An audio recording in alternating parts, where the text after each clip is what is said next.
Number 1. The Shape. I always liked living alone. I don't live alone anymore. I have a family. But as much as I enjoyed living by myself, and I do miss it, the scariest experience I have ever had in my life occurred when I rented a house all by myself.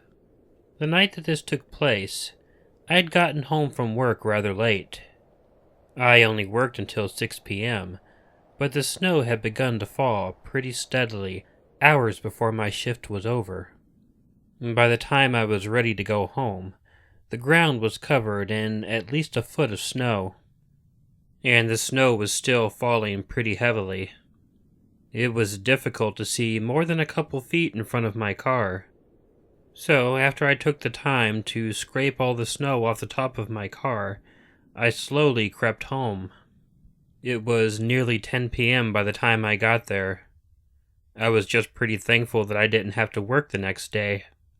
It's probably mildly important to understand the place where I lived. It was a subdivision, but it was a much older one. Years before, many of the houses were torn down, so there were only a few houses on my street. There was one street light, which was maybe about 30 feet down the road from my house. When I was driving home, I saw someone walking on the street. He was right under the street lamp. I figured it was just one of my neighbors. So I passed by him, pulled into my driveway, and made myself comfortable. I took a quick and warm shower, got wrapped up in a warm blanket, made myself a cup of tea, and then I went into my living room to watch a little bit of television and hopefully unwind. As I walked back into the living room, I happened to glance out the front window. I was a bit surprised to see the shape of the man still standing in the area under the street lamp. The snow was still falling pretty hard, so I really couldn't make out anything about the guy other than the shadowy shape of his body. I tried not to think about it. Maybe it was someone who was waiting for a ride or something. I just sat down and turned the television on. I had my cup of tea. It probably took me a good half hour before I was done with it. Deciding I wanted another, I got up. I remembered the guy standing under the street lamp. Curiosity got the better of me, and I glanced out the window. Yes, he was still there, and he was still standing in the same place, under the lamp. I was beginning to get rather nervous, so I walked over to my door and made sure it was locked. It was pretty creepy that this guy was just standing out there. I couldn't tell if he was watching me or what he was doing. I went back into the kitchen and made myself another cup of tea. When I came back, I once again glanced out the window. This time, I was relieved to see that the guy was finally gone. I felt like I could relax again. I'm not sure of how long I sat in my chair watching television. All I do know is that I was indeed finally feeling completely relaxed. Although I had gotten my mind off thinking about the shape of that guy, I did find my mind straying back to it for some reason. I began to feel some sort of nagging suspicion. I couldn't quite understand why, until I noticed that something had caught my eye. I looked at one of the side windows, and felt a shock run through my body when I saw the face of a man looking at me through the window. He was just looking at me. I was freaked out, since it had been at least an hour since I had seen him, and it made me wonder if he had been at the window watching me this whole time. But when he noticed that I noticed him, he moved quickly and smashed the window in. I have to say, though, I am pretty impressed with how I handled this. I jumped up involuntarily, ran into my bedroom, grabbed my Louisville Slugger, came back into the living room. The man was halfway in the window, pulling himself in. I just wailed on him with the bat. He grunted a few times, and I hit him in the shoulder. This seemed to hurt him the most, and he fell back out the window. He stumbled to his feet and ran off. I called the police and they came out. They did end up picking the guy up, which was a relief. What wasn't a relief was when they were investigating around my house. They found a meat cleaver laying in the snow outside of the window that had been smashed in.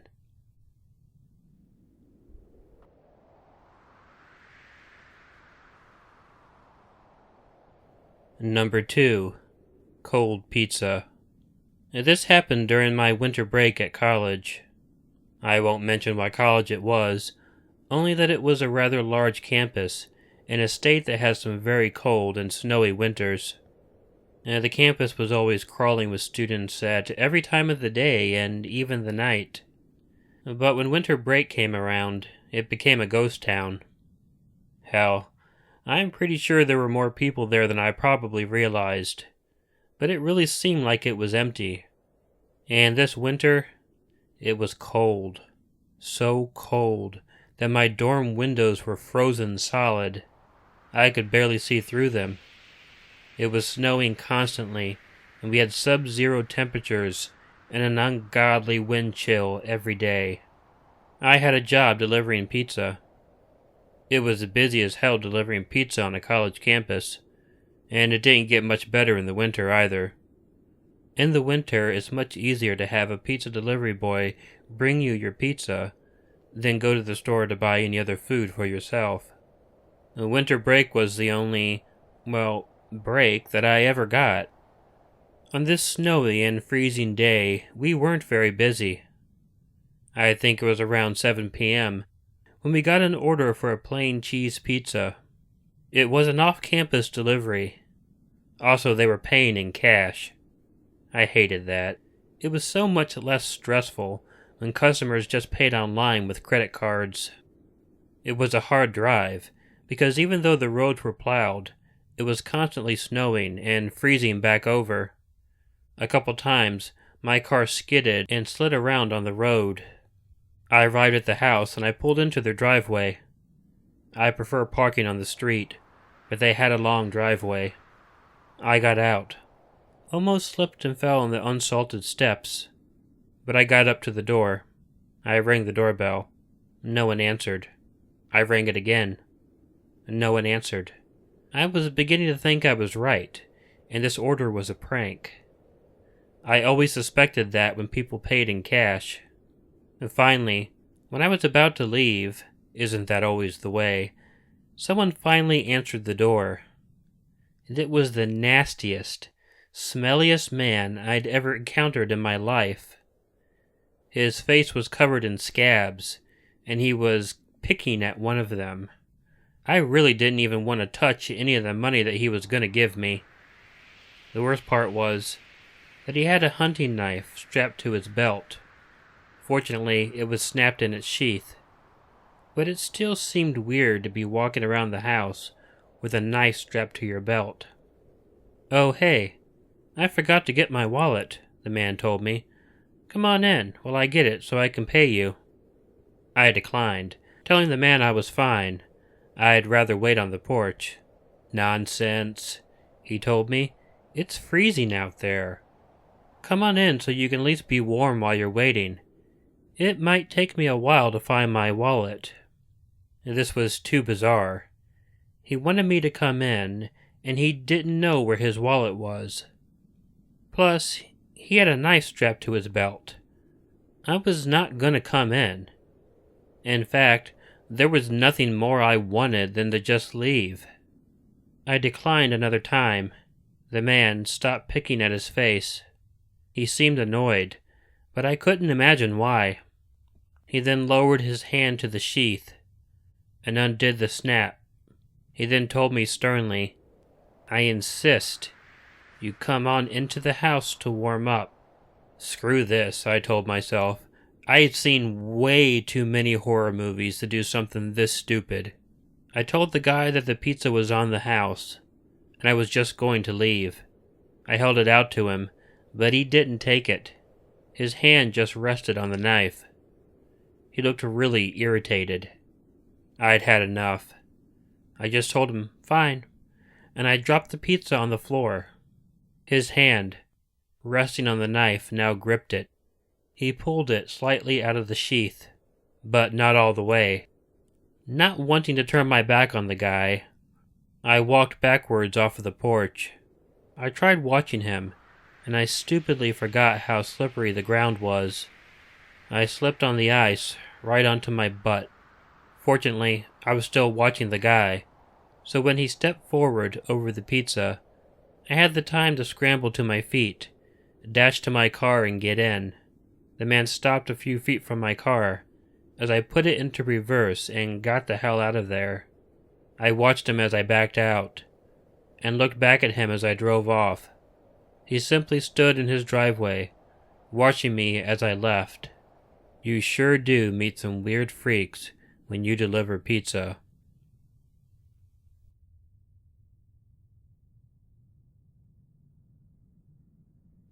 Number 3. The Strange Place. I don't really know how scary this story is, but it is a really strange story. This happened back in the mid-1990s. Although I am from the Chicago area, for a period of about 9 months, I lived in Racine, Wisconsin, and my parents lived in a town in the northwest suburbs of Chicago. I didn't have a car, so in order to visit my parents for the holiday, I had to take a bus from Racine to Kenosha, and then catch a metro train in Kenosha. There were only about 4 trains leaving Kenosha each day. The bus that dropped me off in Kenosha arrived about 4 hours before my train left. The reason I'm telling you all this is so that you'll understand the situation I was in. I was going to go visit my parents for Christmas, so a few days before Christmas, I caught the bus. When I arrived in Kenosha, I had 4 hours to spare. The area in Kenosha that the train station was in didn't really have much to do, so I had to find a way to occupy myself for 4 hours. It was very, very cold, and it had been snowing since before I got on the bus in Racine. The train station itself was just a platform. There was no building to stay inside and get warm. I didn't have much money, but I had enough to eat at Wendy's. Unfortunately, I couldn't hang out in there too long after I had eaten, so I decided the best thing to do to burn up time was walk around and maybe browse in some of the stores for a few moments whenever I needed to warm up. And this plan was working pretty well. Whenever my ears started hurting from the cold, or I was too sick of trudging through the piles of snow, I would duck into one of the stores. There weren't many, as I had mentioned, and most of them were thrift or antique stores. At one point, the snow was falling really hard, and the wind was making the snow hit my face so hard that it hurt. So I quickly ducked into the first building I came to, and immediately I felt like I was in the Twilight Zone. Inside, it looked like a huge warehouse, but there were bed sheets hung up all over the place that acted as walls. They actually made rooms out of hanging bed sheets, and in the bed sheet rooms, people had set up tables where they were selling things. And they were weird things being sold by weird people. I thought that I should immediately leave, but I remembered how cold it was outside, and figured I had to waste a little bit of time first. So, I walked through some of the bedsheet rooms. It took me a while, but past the bedsheet rooms on the other end was a wide open space with a bar and tables. But it was strange. It was even weirder than the Cantina bar from Star Wars. There were maybe about 30 people sitting at the bar and at the table. I know this is going to sound insensitive, but they looked like a retired freak show act. And the bartender was a huge and fat guy covered in boils. There was a man sitting at the bar who looked around 7'6" tall, with braces all over his body. There was a bearded fat woman, I kid you not. At least 10 people with multiple prosthetic limbs sat at the tables. These were old prosthetics, hooks for hands, that sort of thing. A very creepy tune was playing on a really old jukebox. I actually began to feel a bit overwhelmed. I wasn't scared and had no reason to be, but I was really weirded out though. The only way I could think to describe how I felt was that my senses were completely overwhelmed. I just decided I had to get out of there. So I tried to find my way back through the bedsheet rooms.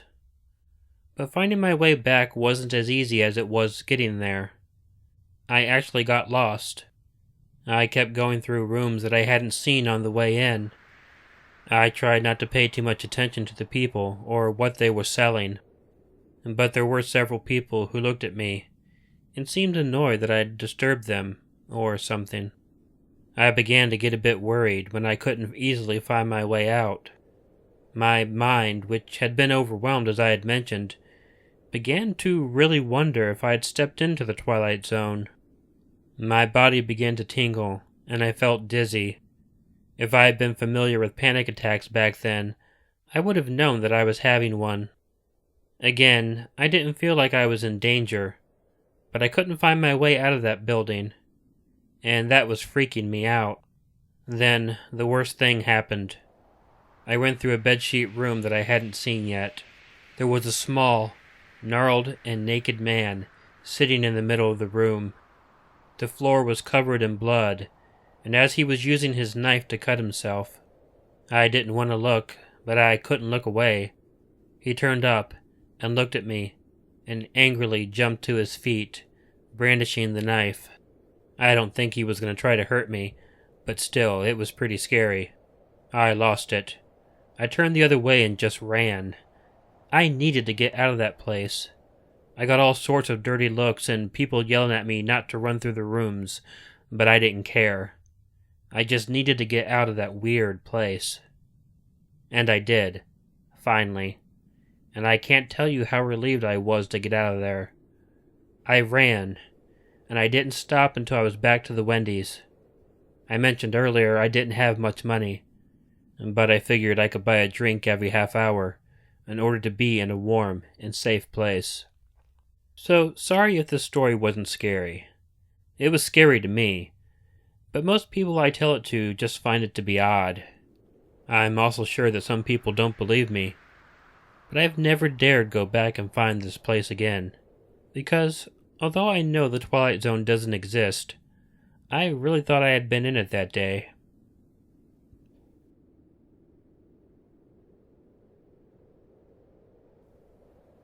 Hey y'all, Killer Orange Cat here. If you like this video, please let me know by hitting the like button. Feel free to leave me some comments or any constructive criticism. If you know someone who might like this video, feel free to share it with them. If you're not already subscribed to Killer Orange Cat, please use the button either below or the one that will appear at the end of this video. Feel free to follow Ichigo and myself on Facebook and Twitter. If you have a story that you'd like narrated on Killer Orange Cat, please email it to the address provided in the description. And don't forget to make sure to check in your closet and check under your bed, because you'd never know where a Killer Orange Cat might be hiding. Good night.